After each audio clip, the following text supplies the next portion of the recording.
Pudar, bab 12, penulis Neng Neng. Pada dasarnya, manusia memang kerap gagal menggunakan akal sehatnya sendiri. Seringnya mereka lebih mengedepankan ego daripada hati nurani. Demikian pula apa yang dilihat oleh Lili dari seorang Bima Adiguna. Wajah tampan sempurna, status sosial tinggi, dibesarkan oleh orang tua lengkap dengan edukasi yang tidak main-main. Namun tidak membuat Bima memiliki hati nurani. Apa karena Lili hanya gadis beasiswa dengan status sosial di bawah rata-rata? Itu sebabnya Lili bisa dilecehkan dan dihina sedemikian rupa. Lili menahan sesak di dadanya. Pandangannya kosong ke depan. Hatinya begitu kecewa dengan keputusan Bima yang memberikan tanggung jawab padanya hanya sebatas dengan uang dalam cek.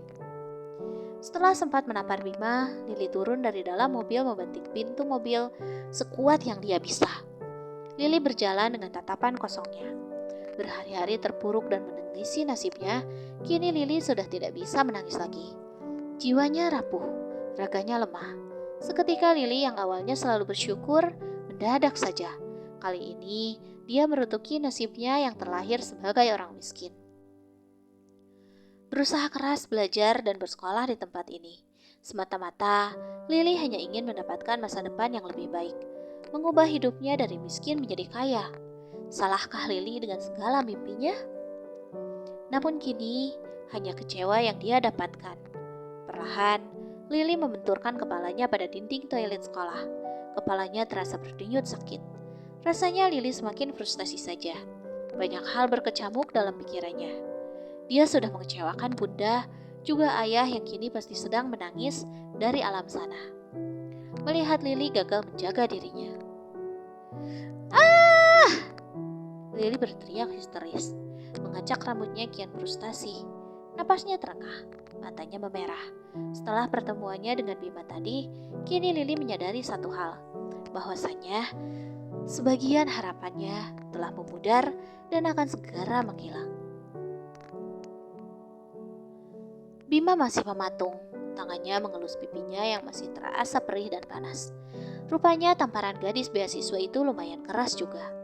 Bel tanda masuk sekolah telah berbunyi, namun Bima memutuskan untuk tetap berada di dalam mobilnya, merenungi apa yang akan terjadi selanjutnya. Gadis yang sedang Bima nodai menolak untuk diberikan tanggung jawab berupa uang. Menjijikkan. Wajah Lili tiba-tiba saja berubah padam. Pandangan yang semula hanya kosong, kini terlihat menyala nyaris berkobar. Apa uang ini kurang? Katakan, berapa lagi harga yang harus aku bayar? Itu adalah ucapan Bima yang berusaha untuk bernegosiasi tadi.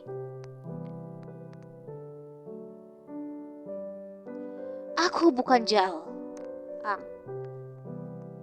Cuy.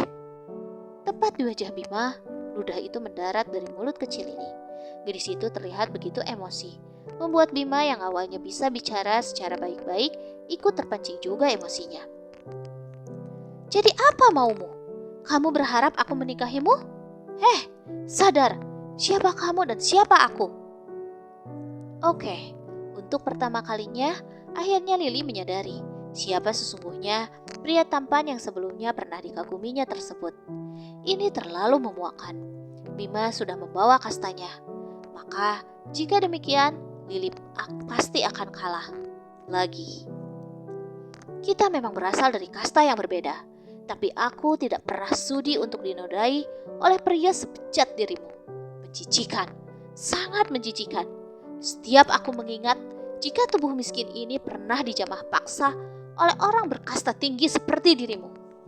Jeritan itu terdengar pilu dan putus asa. Lili, gadis itu menjerit histeris. Aku memang miskin. Aku tidak memiliki uang sebanyak yang keluargamu miliki. Tapi bukan berarti kamu bisa bebas melakukan apapun padaku sesukamu. Ini bukti tanggung jawabmu atas perbuatan bejatmu? Memuakkan. Lantas, apa maumu? Apapun akan aku lakukan. Asal jangan memintaku untuk menikahimu. Aku sangat mencintai Anissa. Luapan amarah Bima mulai terlihat. Pria itu menggeram kesal dengan perempuan yang sebelumnya sama sekali tidak dikenalinya. Namun kini justru harus berurusan dengannya. Gadis ini cukup cantik, tidak kalah dari kekasihnya. Namun sayang, dia bukan seleranya. Bahkan Bima menyesali keadaan. Kenapa harus gadis ini yang dia sentuh malam itu? Jadi ini kisah akhir dari si miskin. Dicampakkan setelah dilecehkan. Lili tertawa frustasi. Gadis itu seperti kehilangan akal sehatnya. Silakan saja jika kamu tidak mau menerima bentuk dari tanggung jawabku. Tapi jangan pernah melibatkan aku jika terjadi sesuatu padamu ke depannya. Jangan juga kamu berbicara hal yang macam-macam pada Anissa, terlebih pada keluargaku. Terserah apa maumu. Bentakan Bima membuat Lili mengerjap kaget. Namun, gadis itu segera menguasai dirinya. Aku membencimu Bima Adiguna. Sampai kapanpun, kamu hanyalah sampah yang pernah menodaiku. Bajingan. Plak! Lili menampar pipi Bima begitu keras. Lantas gadis itu menutup pintu mobil Bima dengan sekuat tenaga. Membuat Bima memukul setir mobilnya dengan amarah yang tak kalah meledak. Semuanya jadi begitu sulit. Semuanya jadi begitu rumit. Bim, kata Tante Ane, pulang sekolah nanti kita harus mendatangi butiknya. Apakah kamu bisa? Anissa menyenggol lengan Bima yang tengah melamun sembari mengaduk minumannya. Ah, ya, aku bisa. Bima tersenyum lembut pada gadis yang kini berada di sampingnya. Mama ada acara penting untuk menemani papa nanti. Mama gak bisa ke butik dan malah memintaku yang mengambil baju mama. Gadis itu terkekeh geli, menyandarkan kepalanya pada pundak bidang Bima. Mama dan papa kamu kompak banget sih. Kemana-mana maunya berdua. Seloroh Bima sembari tersenyum kecil. Bersama Anissa, segala resah Bima mendadak sirna. Iya, mama dan papa memang selalu terlihat harmonis dan romantis. Anissa tersenyum malu-malu membayangkan jika suatu hari nanti dia juga bisa melakukan hal yang sama dengan Bima. Pria di sampingnya menatapnya lembut. Gadis lembut itu selalu berkesan di mata Bima. Kalau udah nikah nanti, kamu jangan selingkuh ya Bim. Apapun yang terjadi padaku. Tiba-tiba saja Anissa mendongak, menatap Bima, membuat Bima mengerutkan keningnya dalam. Bagaimana mungkin aku bisa berpaling dari perempuan secantik dan selembut dirimu, Sah? Bima mengerlingkan matanya, membuat pipi Anissa menimbulkan rona merah alami. Bima, gombal. Anissa menutupi wajahnya dengan kedua tangannya, tersenyum malu-malu, membuat Bima kian gemas kala menatapnya. Namun, Bima tidak bisa melakukan apapun untuk mengekspresikan rasa gemasnya. Bima sangat menjaga Anissa, calon istrinya, calon ibu dari anak-anaknya. Bel tanda berakhirnya istirahat telah berbunyi. Seluruh siswa segera beranjak dan berlari menuju kelasnya masing-masing. Begitu pula dengan Bima dan Anissa. Mereka bergandengan menuju kelasnya dengan tangan saling bertaut. Hingga ketika berpapasan dengan beberapa guru, barulah tangan mereka terlepas. Mereka tersenyum canggung dan malu-malu. Lalu Anissa berlari kecil untuk menghindari Bima yang selalu menatapnya dengan penuh kekaguman. Tanpa sengaja, kaki Anissa tiba-tiba saja tersandung dan hampir terjatuh. Secara refleks, Anissa memegang apa saja yang ada di sampingnya. Namun, bruk! Anissa terjatuh. Bokongnya mendarat sempurna, kala apa yang dijadikannya penopang ternyata malah mengempaskan tubuhnya. Rupanya tangan lembut tersebut enggan disentuh oleh Anissa.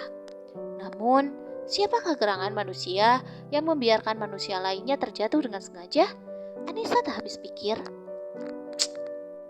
Suara itu suara perempuan. Anissa mendongakkan kepalanya, menatap sendu pada gadis yang kini tengah menjulang di hadapannya. Segera gadis itu juga memunguti buku-buku juga kotak makanan yang berhamburan karena Anissa tadi. Kamu tidak apa-apa? Dengan rasa tidak enakannya, Anissa mencoba bangun dan membantu memunguti buku-buku yang berhamburan. Kamu dan Delion. Anissa menyodorkan buku yang sudah ada tulisan nama dan Delion di sana. Dengan kasar, Lili meraih buku tersebut. Sial sekali dirinya, harus selalu bertemu dengan Anissa, juga Bima. Dia ada di belakang Anissa, tengah memperhatikan interaksinya. Kamu gak apa-apa, Sah? Tanya Bima lembut, meraih tangan kekasihnya tanpa memperdulikan Lili yang masih kerepotan memunguti buku-bukunya. Aku gak apa-apa, tapi aku membuat Lili terjatuh juga, ucapnya dengan rasa bersalah. Dia gak apa-apa, jangan merasa bersalah, Bima menenangkan. Rasa benci itu semakin terpupuk, membuat Lili mengeratkan rahangnya, lalu bergegas pergi meninggalkan dua insan yang kini malah asyik mengobrol tanpa mau meminta maaf padanya. Memuakkan,